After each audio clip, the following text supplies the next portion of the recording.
So ito na po yung mga hinihingi po dito ni Grab po guys. Ito po yung unang hiningi po ni Grab sa atin po. Ito po yung Certificate of Stock.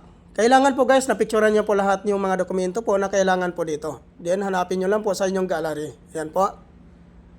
So hanapin po natin dito yung Certificate of Stock Report. Ayan. Yan. Kusa po siyang naglo-loading po guys. Yan. Pag-check po, pag na-check na po, so okay na po yan. Then next naman po, Vehicles Official Report, Receipt. Ayan po. Click po natin yan.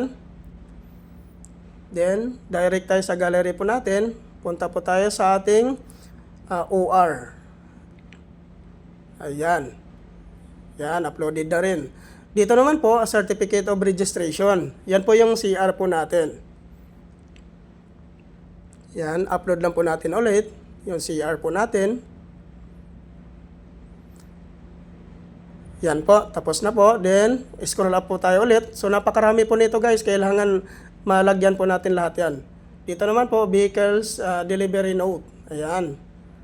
Click po natin yan. Hanapin na po natin sa gallery po yung mga pinicturean po natin na dokumento. So, ayan po. Tapos na po. Dito naman po sa baba, Vehicle Sales Invoice. Ayan. Upload lang natin guys yung mga hinihingi dyan guys.